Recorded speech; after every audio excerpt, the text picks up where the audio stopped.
The following conversation may be triggering to our audience listeners.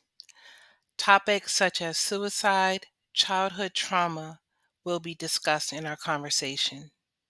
If you need help, please, please call your local community services. Also, if you need immediate assistance, please reach out to 911. Thank you. Welcome to It's Not You, It's Grief, a safe space to have candid conversations surrounding the many faces of grief. How do you handle the process while moving forward and ultimately getting back to living in the moment? Come on this journey as we navigate grief through the art of storytelling. And now for your host, Ahira Smith.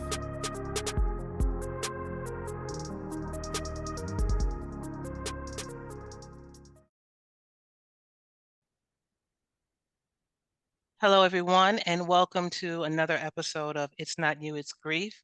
My name is Ahira Smith, and I'm the Grief Mending Coach. Thank you all for joining me on this special episode. I know I say that every week that I do this, that every episode is special, because it is. Why? Because we're having a conversation that needs to be had out in the open, and this week is no different.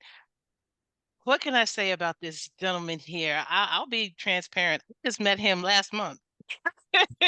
I just met him last month at a conference in Atlanta, and his story resonated with me to another level that I was like, you know what? I need you to come on my show and talk about your experience regarding this heavy subject that we have today. Now, I will say that this may trigger some of you who are listening and watching, but I really want to reassure you that this is a safe space and that additional information will be provided for you if you need some additional support and need help.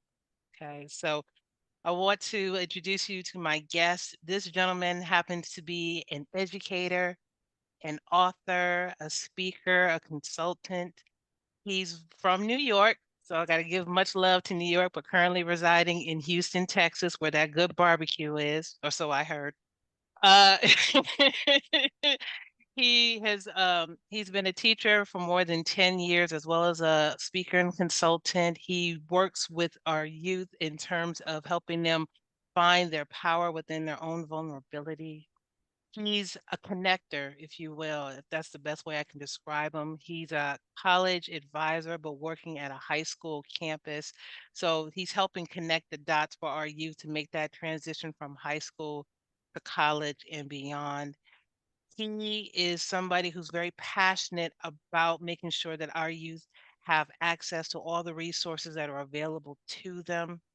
He is a wonderful husband. He's a dynamic father.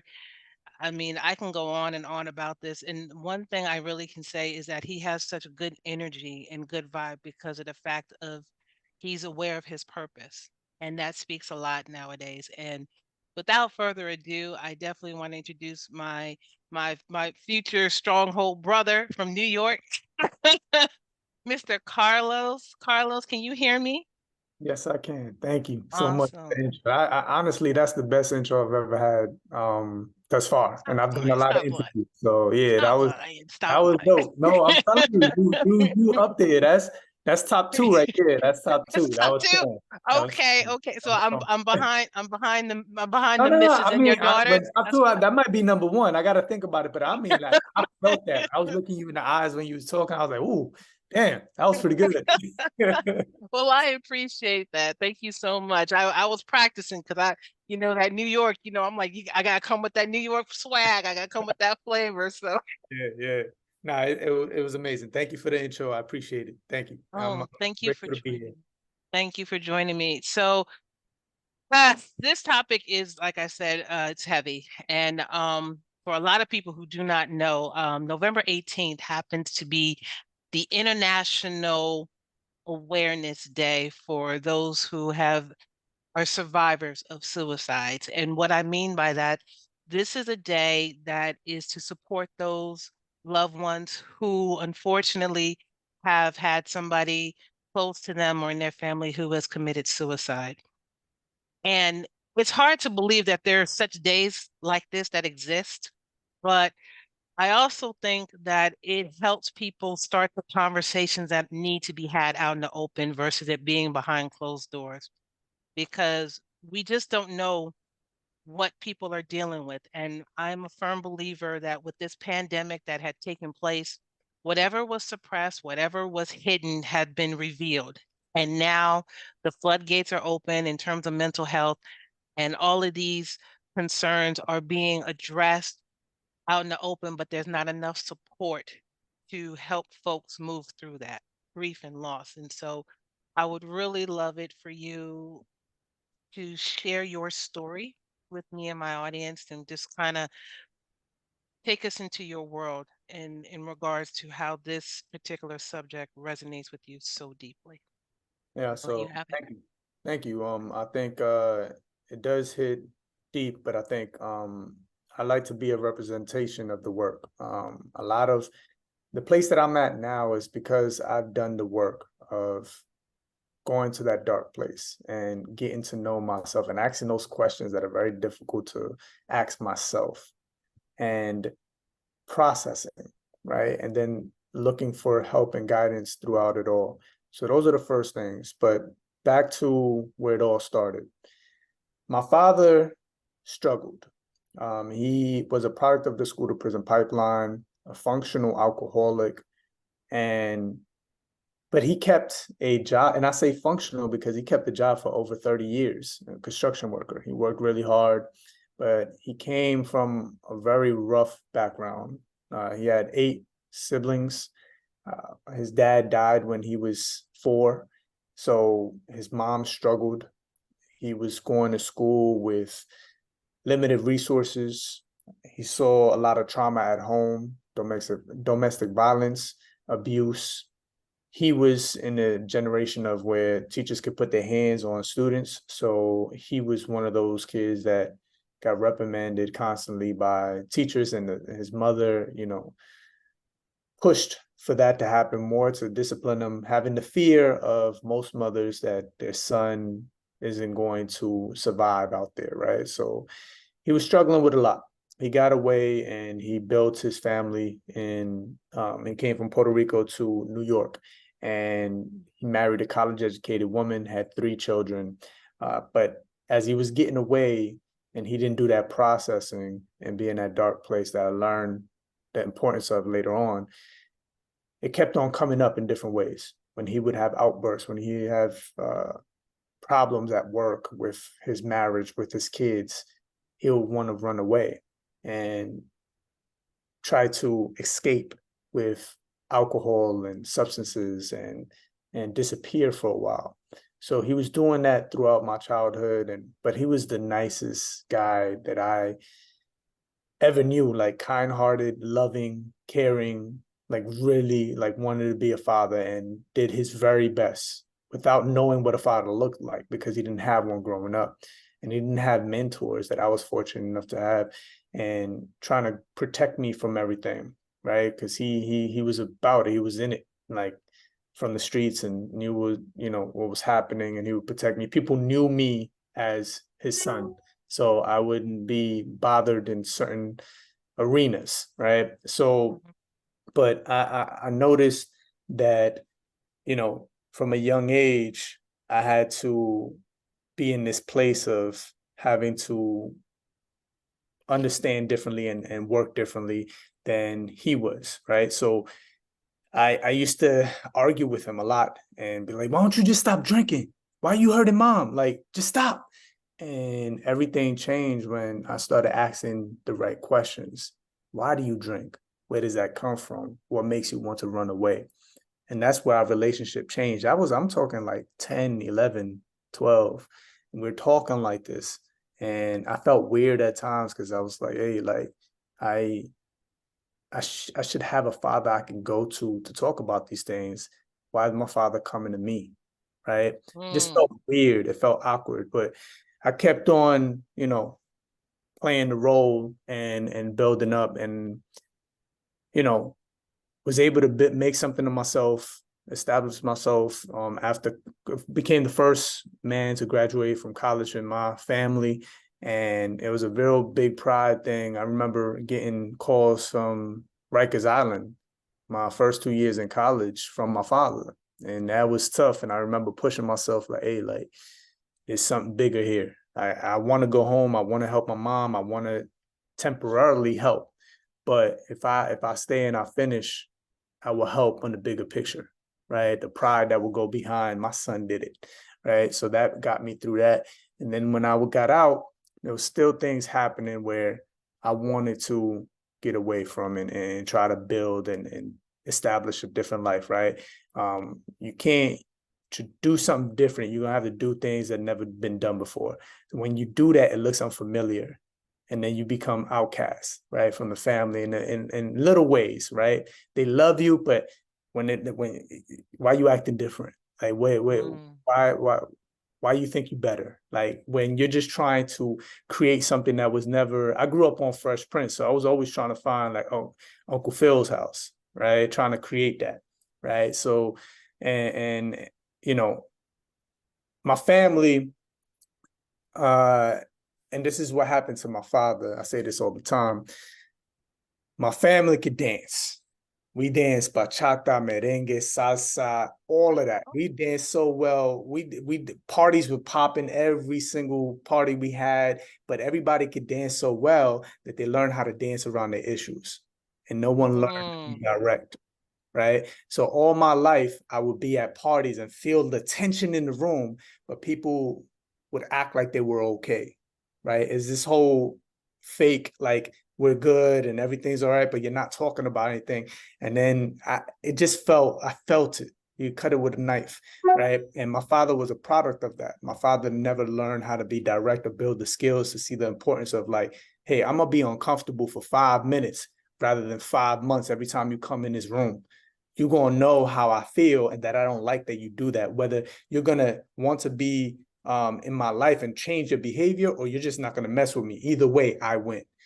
That I didn't grow up in that. I grew up in a non-confrontational household. So with that, I move out to Texas. I'm building my family, got my wife, got my kid, and I'm building that life that I wanted, like getting away from the dance, the charades, and my wife is the truth teller. Like she'll tell you right away. And all my best friends were like that. So I surrounded myself around that, and I was creating something different. And I got this opportunity to be a restorative justice coordinator at KIPP Houston High School in Houston. And I was doing the work of conflict resolution with staff, students, and doing everything on campus. I'm using my network as a speaker to get, people to come in, get my kids to go out. And they told me, hey, we had this one class of seniors and juniors, they had their credits, do what you want with them. So I bet I'm gonna call it the Restorative Power Council.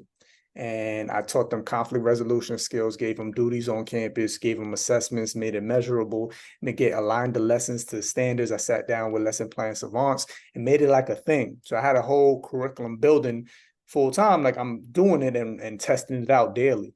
And it went really well, like where ABC News did a feature of us and all that. So we did within 3 months of me being there, it was like a big success. And then that same year, same school year, January 10th, 2019, my father committed suicide and everything changed. Whereas I was teaching these things. Now that I got away from it, I'm teaching these things to my students, how to deal with conflict, how to resolve things within yourself, see the power in your vulnerability. And I'm teaching them. And now I had this situation where I got to do it for myself. Like I didn't want to get out of bed. Like it runs deep because I was in a meeting with two of my boys that I was mentoring, talking about their situations with their fathers. My father calls me and I don't pick up. He was trying to call, and I know he was calling me to convince him not to jump. And the next call that I get the next day, because I'm calling him back all night, all day, just feeling something's wrong. Get the call. He calls me the next day, and it's the FBI telling me that he had jumped in front of the L train in Manhattan. And it crushed me, right? Where I'm going back to the family and everybody's in shambles, and I'm trying to be the strong one. I'm trying to be there, be the shoulder for people to lean on. And I'm trying to get everything together, and I'm processing, I'm seeing my father, and it was a lot. It was a lot. And I remember when it comes to all this, I used to come down and fly into New York to do my speaking engagements that I had in New York, right? And I used to go into New York City and then drive up with my dad.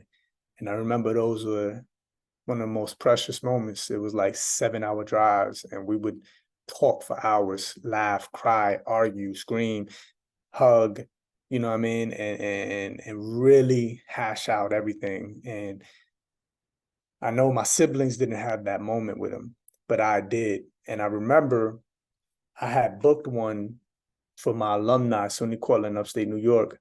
And I had booked my flights and everything in New York City, like I was going to drive up with him. And this was February 1st. My father, in 2019, my father committed suicide January 10th, 2019. So literally a couple weeks later, I was set to go, and they asked me, "Hey, you don't have to do it." And I'm like, "I have to." And I asked my uncle, his younger brother, to drive up with me. It felt similar where we was talking and getting to know him and all that, but still that void. And I remember me going up there, and it was the hardest speech I've ever done in my life. I was choked up, emotional. It's hard to get the words out. And I remember pushing myself through it. And I got a standing ovation. But I noticed I had an engagement a week after that, and then it became easier. And then a week after that, it became easier. And I noticed like there was power behind me voicing it. And that's where this ideology of me, the power of vulnerability. We grew up in this household, or we grew up in these situations where whatever happens in a household stays in a household. Don't let nobody see your weakness. They're going to use that against you, right? That's what killed my father. My father never learned how to voice it ever, because what we do is we're training ourselves not to talk about our stuff to anybody. Therefore, the person that gets hurt the most is you, because you don't talk to yourself about it. You don't process it. You don't understand it. And then other people know you better than you. That's what happens to most men, most women in this situation, right? Where you feel alone. Because had my father had learned the skills that I learned growing up, he would have learned that there's way more men just like him. There's women that's dealing with the same thing, feeling alone. He felt like he was the only one going through it, right? And for me, I pushed myself to speak in these big audiences, high schools, colleges, and tell my story. And then I felt the power behind it, and it clicked. It was like, it's not for y'all to know, because it doesn't matter how many people know my message or my story. The more I say it, the more I understand it. So it's more powerful. You can't hurt me with what I already know, because I've been there. And that's what held my father back. And that's what's holding so many others back from growing, is having those talks out loud with yourself in public. And now every time I engage with my boys or friends or colleagues, I go there. I push myself to have those conversations that aren't normal to have, like how I'm really feeling, how I'm like, my boy came out to Houston this weekend as well. I met him, took him out to breakfast before my daughter's gymnastics event. And we talking about marriage. We talking about the struggles, like what we actually going through. And it was powerful, because then we said to like, dang, like, imagine if our parents had these spaces to talk about this stuff.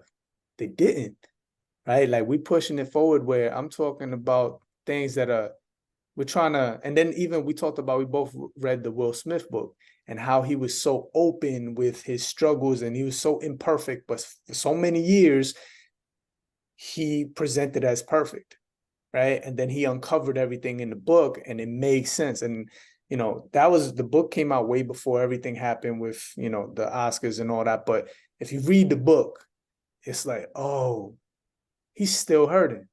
He's still in pain. We all are in pain. And then if we don't talk about it, and I guess that's his way of letting it out and healing, him putting a book out and being on social media, which he never did before, it's his healing process. and he's doing it publicly. If only we took that as an example of like, damn, like we should start pushing ourselves to have those dialogues so that we can heal and let things roll off our back, because it don't matter what you know, because I know it better, right?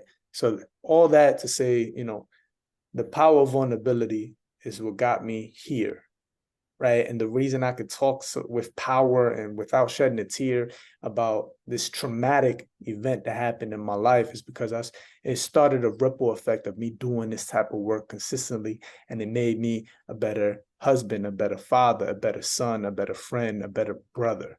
And that's the best piece that I could give you guys from my story in this whole journey. Wow, man. Well, that's it with me. Thank you everybody for coming on. This is man. Wow. Um,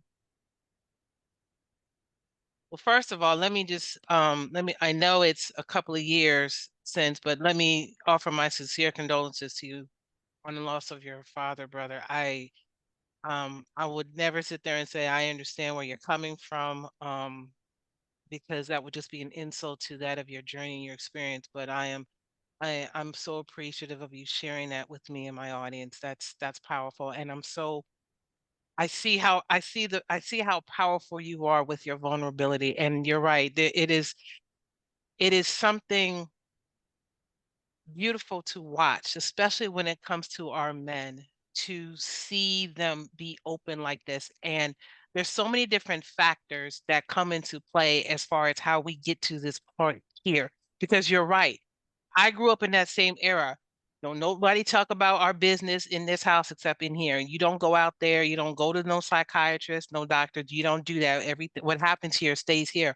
But it doesn't work like that. That's not how the real world is today. And when you put in the factors of your culture, of the generation, you know, when you when you also put in the factors on where you were raised, we grew up in New York, even though you were coming from your family was from that of Puerto Rico, y'all were raised in that New York state.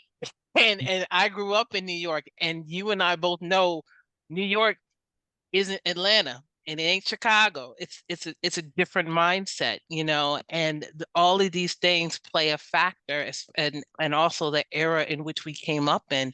All of that plays a factor into how we express ourselves or are unable to express ourselves. So I'm so appreciative that you put it out there, because I'm seeing a shift happen when it comes to these conversations, especially when it comes to our men. And it's not too late to have these conversations. If you're still blessed to wake up, you can still have these conversations, whether it's a 5 minute or like that 7 hour drive you're talking about. So I am so, so thankful to you for sharing your story. Um, if I may ask, how old was your father when he transitioned? 54. And before he talked about his retirement for 3 years. He talked about, when I retire, I'm gonna go back to Puerto Rico. I'm gonna stop working, and I'm gonna just enjoy life, this and that. And I can't wait. I can't wait. I'm waking up at 4 o'clock in the morning and working and not getting back till late. And this construction is killing me for 3 years. My dad Mm, committed suicide 5 months before his retirement, and it's not enough.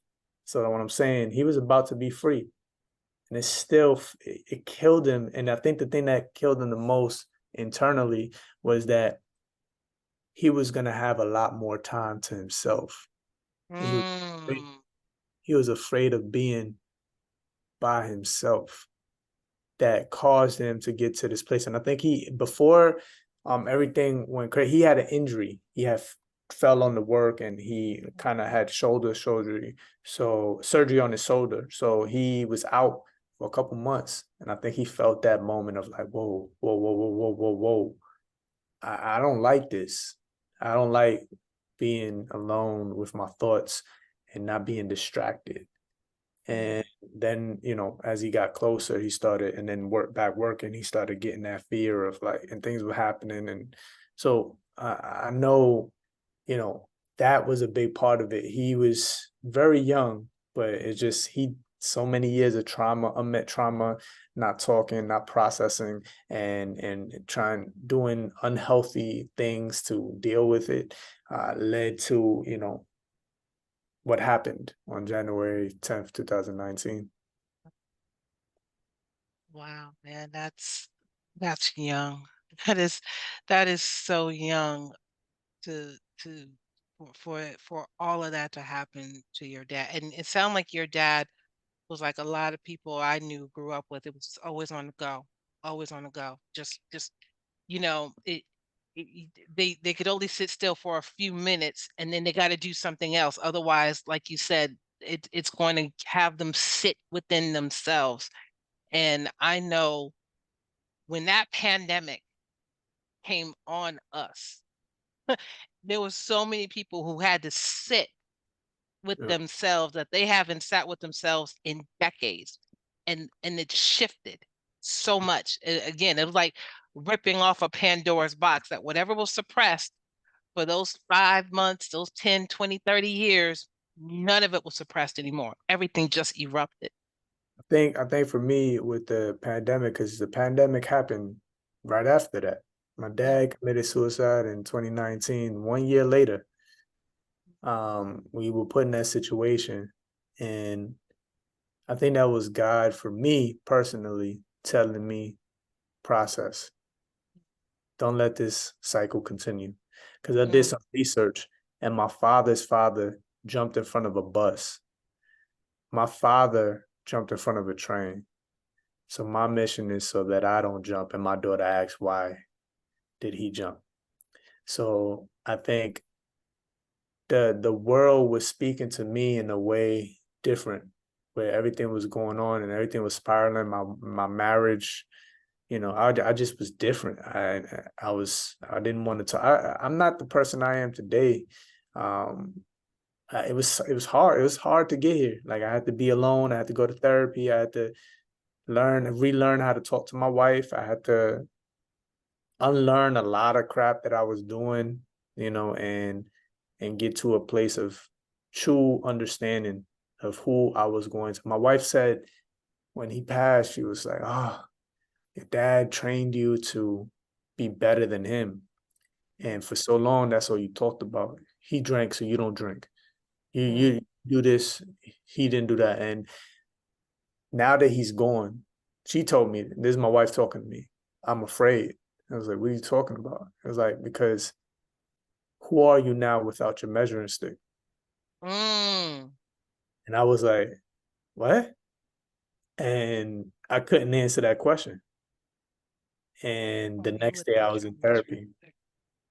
Who And are next you day I without was your in, measuring? yeah, the next day I was in therapy and processing, all of that. So when pandemic came, it really, you know, worked in my favor. Whereas, and I know it was a tough thing. I'm not trying to say pandemic was like great. I know it was difficult, and a lot of people had more loss, and it was hard. But for me, I got to sit down and reintroduce myself to my wife, my daughter, and slow down and find out and pay attention to what's most important.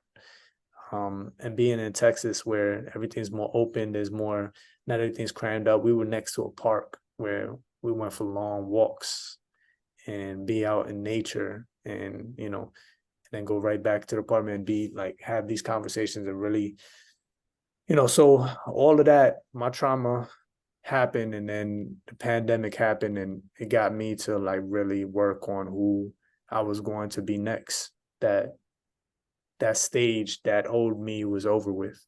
Um, so yeah, when the pandemic was tough, but it worked in my favor to build who I am today. Mm. The fact that you mentioned that your grandfather had leaped into a bus and your father had decided to jump into a train, and those experiences clearly have impacted you to where you did not want that question to fall upon your daughter for you if that choice was ever made.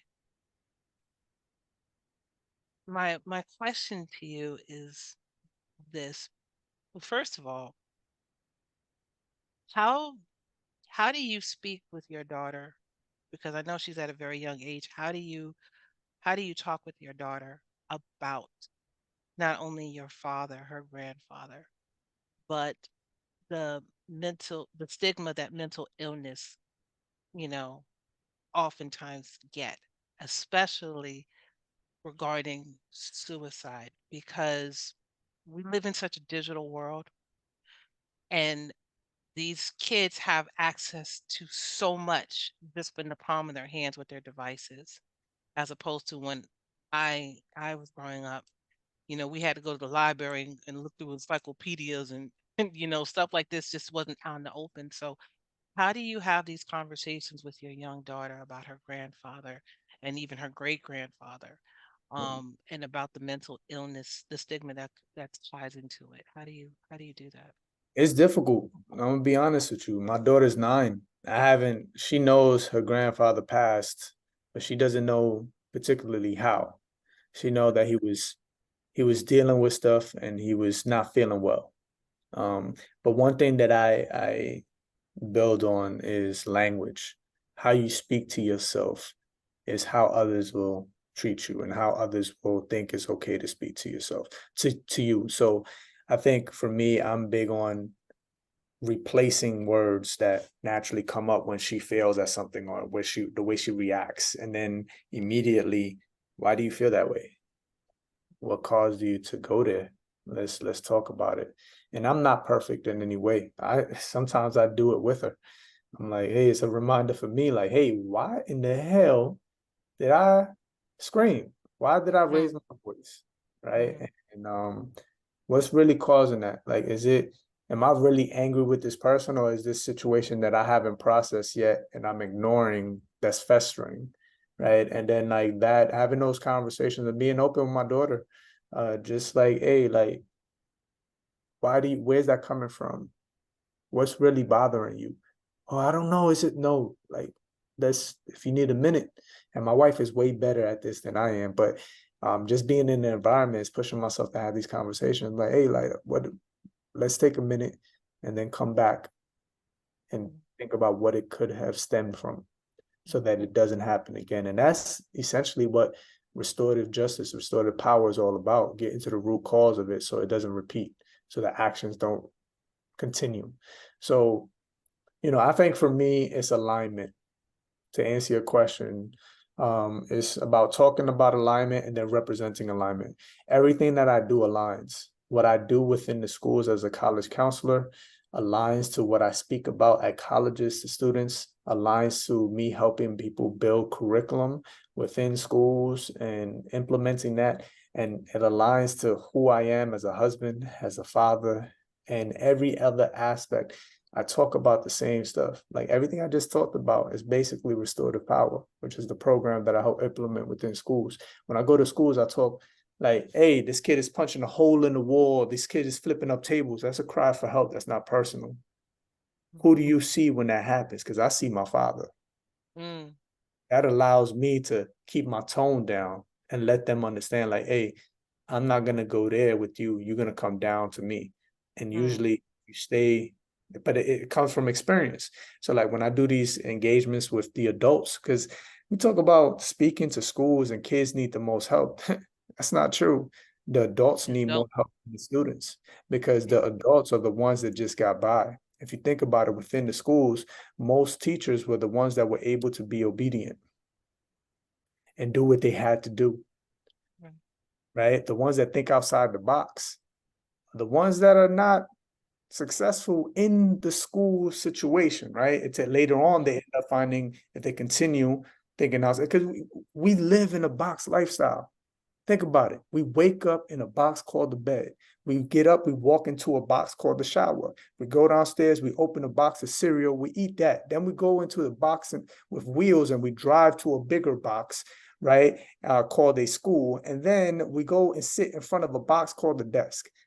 And then we sit there all day. Then we go back onto a big box with wheels, go back into a box called a house, and then we sit in front of a box called the TV, and then we go right back to sleep in the box. If you continue living in the box lifestyle, you will be stuck. And it's not until you live outside of the box, think outside of the box, that you will see your true potential.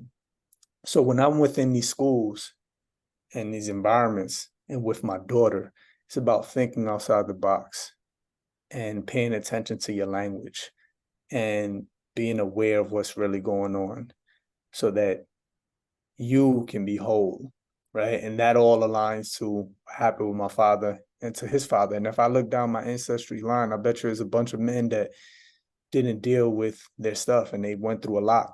And for me, representing that is one for my daughter, like her seeing me be in a disagreement with her mother, right? And how I handle that, right? Representing it. And then me, when she's going through it, like me supporting her, get into a place of identifying what's going on with her and processing it with her. And then me failing in front of her and showing her, hey, I'm not perfect either. I'm going to, this is what I'm talking about, and connecting it. Like when she goes to gymnastics, I connected, like how she does, how she succeeded in the classroom. I connected to how she succeeds in sports, and when she's anywhere else, like it's all connected. So alignment is everything, language is everything, and representation. So if I could put it in that order: alignment, representation, and language. Facts. I agree with you 100%. 100%, brother. I just got a few more questions because again, I know I really want to make sure I respect that of your time. How has your spiritual journey been surrounding that of grief, loss, and even uh the area of suicide? I know for most people who may have been raised with the background that of Christianity as their faith, um, it does state in the Bible that, for those who decide to take their own selves out of the equation, they don't necessarily get to go to heaven. And so I wonder, how has your spiritual journey shifted regarding all of that, what you just shared? Well, to go back, I've had these conversations with my dad, and I know he sacrificed his life to not, you know, bring more pain to us. In his mind, he caused a lot of struggle. Like he caused a lot of people pain. He was burning a lot of bridges. He was becoming, in his head, like a problem. So him taking himself out the equation was gonna help everybody. And for what as men think, money solves everything. He had life insurance policies on everybody. And he was just thinking that's going to help, like better than me helping in person, right? So it was a lot of that. Um, Spiritually, I think I've gotten closer to myself because I said, like, go back. I'm a very spiritual person, whereas I've always believed in a higher power. I believe in God, and I know religion with me, it's a touchy topic because I've witnessed and I've went to different churches and I've practiced different things, and I've seen it, and I just necessarily I wasn't fortunate enough to have the right people preach the word, and it's all about the person who's preaching it, right? And I hate hypocrites.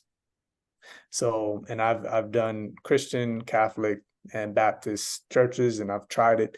And for me, it got to a place where it was like, hey, I I want to process the information and then build off of that. So for me, with this happening to me in my situation, it brought me closer to myself because, like I said, I had to be in that dark place. I had to like process who I was, how I felt, how I wanted to be moving forward. And I think that's a lot of the work that is done within religion, where you're trying to get this place of wholeness and understanding and forgiveness, right? I had to forgive myself for not picking up that phone call. I had guilt of, I believe I could have talked him out of it. That's what's crazy. And I had to sit down and my wife told me, hey, stop talking like that. Because if he wasn't doing the work, he was eventually going to do it anyway. Mm. Stop taking that guilt. Because if you would have saved them, who says it wouldn't happen later on because he wasn't doing the work? Like my dad went to therapy, but then he stopped and it wasn't as consistent. It was a lot going on, my father. But he had to do the work himself. And I had to let go of that guilt. So I had to forgive myself. Right. That was the first thing. So forgiving myself. And then that allowed me to learn how to forgive others um, through empathy. And that's another thing. This whole idea of sympathy versus empathy, huge difference. Feeling bad for somebody and really putting yourself in someone's shoes is two different things. I like to put myself in people's shoes more now than ever, especially after me being in that dark place, not wanting to get up. Uh, First time, like it was dark. Let's just say it was very dark, and it took me a year to fully get set up. And and that's the understanding of it. It never stops. Like I be good all year. December 2nd happens, his birthday. I'm a mess. Father's Day, I'm a mess. The date of his suicide, I'm a mess. And if I hear the song How to Save a Life by The Fray, I'm a mess. I heard the song the other day and I teared up in the car and I allowed myself to cry. Slipping by DMX. If I hear that song, because you don't understand what I cried when DMX died as well too, because you don't understand, like DMX was the connector for me. He articulated an addict's point of view to the public. What addicts couldn't explain to their children, DMX was able to do. All flaws and everything through his music. And when he spoke, if you really paid attention, he had the gift of being able to express the mind of an addict and the difficulty of what they were actually going through. And not saying that was an excuse, but he was able to at least articulate it. So within Slippin, I hear my father, I see my father, I hear my father, I feel my father, especially the part where he says, no more endo through the window. I have a son now, so I gotta put the drink down. And I'm like, whoo, I'm a mess because there's so many times he tried. He tried. And so DMX tried. He really tried, but there was so many demons he was dealing with. And if you look up their upbringing, he says it in that same song, the stuff, the abandonment he felt, the abuse he felt. And for him to even go that far is like an achievement in itself. So for me, it's like to have that empathy for my father when we had so many fights, so many arguments over the things that he was doing, getting to that place of putting myself in his shoes allows me to spiritually be connected with myself and others because I'm able to meet you where you're at. And if we're able to do that, I think this place will be a better place because think people not meeting people where they're at. They're expecting them to be someplace that they're not yet. And then they're judging them off of it. Ooh, you speak in my language, brother. I'm right there with you. You said a lot and then some. I just got two more questions, brother. And again, I really do appreciate you so much. What are some words of wisdom that you can share with those are having who are having a difficulty supporting someone who's grieving a loss similar to what you've experienced? Like what words of wisdom did you share for those, especially for the fellas? Um, You don't have the answer, and it's okay. They don't need you to talk sometimes.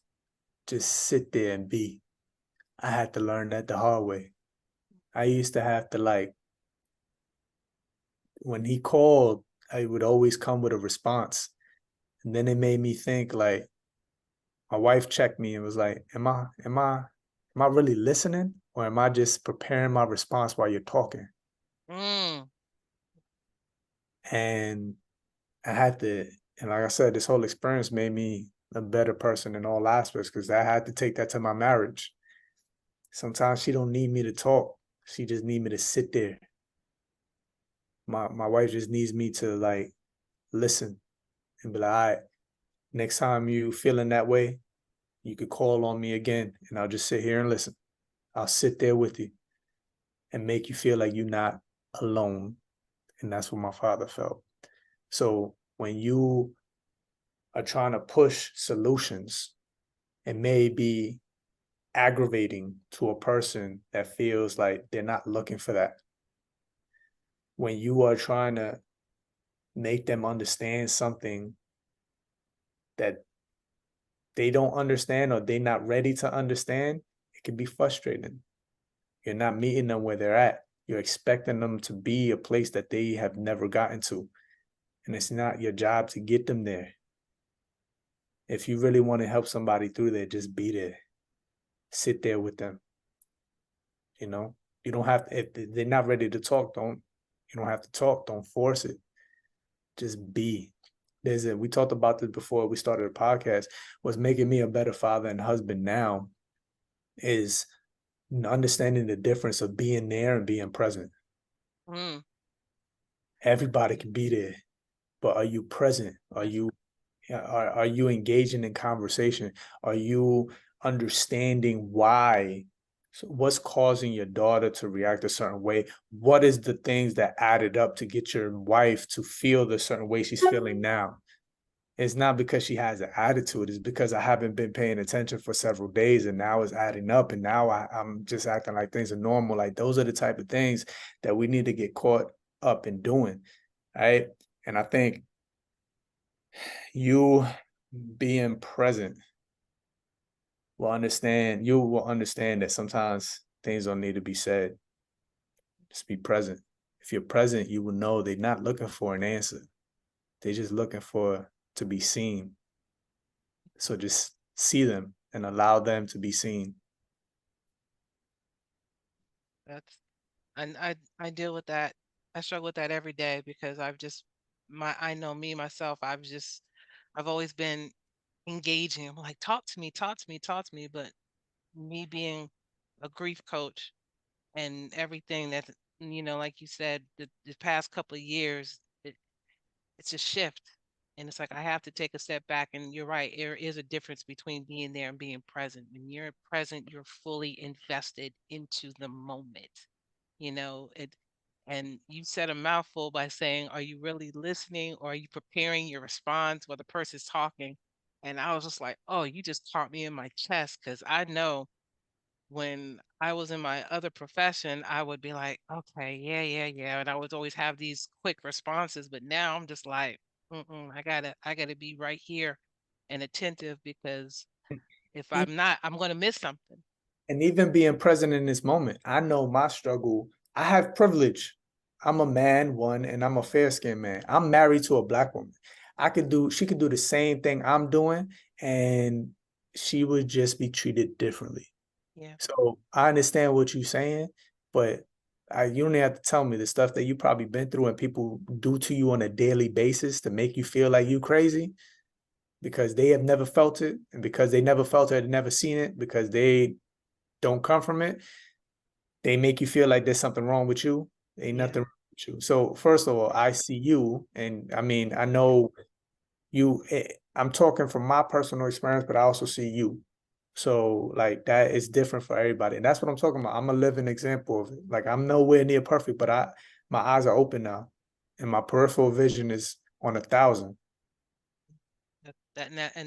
And thank goodness that it is open because there'd still be people who still sleepwalking. Go Mm-hmm. figure, people still be sleepwalking. So my last question is, if you know of any what resources were were instrumental for you on your journey to where you are right now? Is there some resources that you could refer to others who are who are walking the same path as you are, as far as just getting closer to healing from some grief and losses that they've came encounter with? For me, I think reading books on content that you're curious about. Um, Me looking up therapy, like I come from it too. Like therapy was a joke growing up. Like you crazy or you're not supposed to do it because. And if you look at the history of it, it makes sense because therapy for people of color, in particular Black people, was used as a way of spying on what was going on. So like it was a way of like, and they they burned the books and they erased all of it, right? So they trying to help us forget it. But honestly, it was a way to it started that way. So of course, as it continued over generation, it became this place of, oh, therapy doesn't work. But therapy was something that was used against. So if you look at it that way, I would research and find, like I called 25 different therapists and I got the phone call and I will feel the vibe and I'll be like, nah, click, this ain't it. Nah, nope. And I found somebody and it was just right. And it hit. Like my dad used to go to therapy. He's like, yo, this is a waste of money. Like I'm going there, I'm not getting no answers. What? I'm paying this person just to talk. So I used to go into it like thinking like that. And it all clicked when I went in and I started talking. And she wasn't saying anything. She was just asking me more questions. And then as I'm talking, I'm like, oh, this is how I process. And then I don't have to, I've been doing this to my wife and dropping my backpack on her every day. And then my wife is like, you should go to therapy. You should go to therapy. And like I'm dropping the backpack on her and it becomes too much. Whereas when I'm regurgitating this information for the first time, it's all over the place. It's a lot, right? And if I'm doing that to my wife all day, it could be exhausting for her. So if I go to therapy and I pay this person, like I can drop it without feeling guilt because I'm opening my wallet for this. I'm letting it out. And then the next time I say it after I leave there, I would have more understanding behind it. So it's not looking for my wife for direction. It's not looking for my wife for answers. It's telling my wife what I learned and where I'm at. Right. So therapy became a place of processing. So I think like researching, finding the right fit. Don't just go to therapy. Anybody is good. Like, nah, find your person. People are people. Not everybody right. Right. So you have to find somebody that is right for you and try that out. And then if you feel like you're able to build a routine of you doing it for yourself, then do that. So that's the best thing I would tell you. Reading, watching documentaries on people that went through things that, you know, I just finished a couple months ago the Will Smith book, and just Will Smith was my idol. Just for him to like let it all out and talk, like there was moments in the book that I was reading, I cringed. I was like, oh, he did that. Oh, damn. Like, but like it was like, for example, the story he talked about his wife, him and his wife and his wife's 40th birthday party, and he threw this big extravaganza and all that, and everybody was like, oh my God, Will is amazing, blah blah. All the wives that were there, they were like, oh my God, da, da. And he did this whole thing behind Jada's back where he went and he found the slave owners of her family and got them on tape to apologize, and he Mm. and got ancestors and all that. And then he thought it was going to be like a big reveal, like, oh my gosh, she's going to love this. Like I did all this for her. And then she was like, yo, that was the most egotistical thing you could have ever done. And it hit home because I've had those moments. Whereas, am I doing it for her or am I doing it for the show? Mm. Am I doing it for the image? Am I doing it to look like the best husband? Am I trying to appear as this person to everybody else, or am I really caring about what she wants and needs? And I'm like, like a story like that hits. So like that made me feel like I wasn't alone in that. Because I could be very performative. I can like show like I'm like the best husband, best father, all this stuff that everybody falls. I fall into that too. I was a lot of what Will Smith kind of raised me too. I was watching him every day. So that performative behavior, I had to unlearn and be present and see what is needed and not what I think everybody else would like, but what my person would like. So I know I went on a tangent, but hopefully that answers the question. No, you didn't go off tangent, brother. You spoke with transparency and authenticity, and it was organic, and you answered the question beautifully. You just, at the end of the day, you got to do the work. Yeah. There's so much resources out there. There's so much support that is made available to us now more than ever before. You just gotta be intentional and do the work. This isn't something where, oh my gosh, I went to counseling for 2 days and it's not working, when you're trying to unpack 40 years worth of stuff. It doesn't work like that. There's not a balance. So you have to be continuing the process. You have to be intentional, and it's a continuing process. It's ongoing. So you answered the question beautifully, and this there was a reason why we met. And there's a reason why I'm having you on this episode. And initially, it we were talking about that of suicide, but it's bigger than that. It's about mental health overall, and with November actually being recognized as Men's Mental Health, it was orchestrated beautifully by the universe that we connected on this. And I'm just so thankful and so appreciative that you have agreed to do this. I have another brother from New York, even though you in Houston. I'm feeling the vibe, and I can't wait to see you again and connect with you. But thank you so much.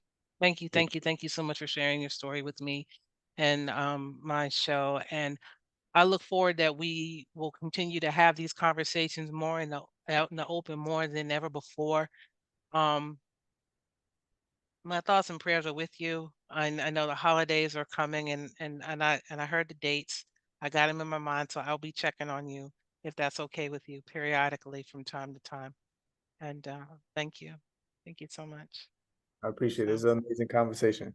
Thank you. absolutely. We're gonna have some more conversations. So thank you so much. And for those of you who took time out of your busy schedule to listen to this episode or watch this video, again, there is support there if you're struggling, and more information will be put in the description below on the episode content. But please know that you are not alone. You are heard and you are seen, and just know that if you need to speak out to somebody, call a friend, call a family member, call a stranger. There's just way too much information out there. Free resources are available for you if you're struggling. You don't have to do it. You may feel alone, but I promise you, you're not alone. You may feel lonely, but you are not alone. I promise you, you're not. And with that, I want to just go ahead and gently sign off on today's episode. Thank you so much for joining me. Again, my name is Ahira Smith. I'm the grief mending coach with my special guest, Mr. Carlos, the author, the father, the husband, the teacher, the entrepreneur, the consultant, the restorative practitioner, the father, the son, the brother, and just a man who's on a better light of his journey. So with that, thank you so much, and take care, everybody. All right, y'all.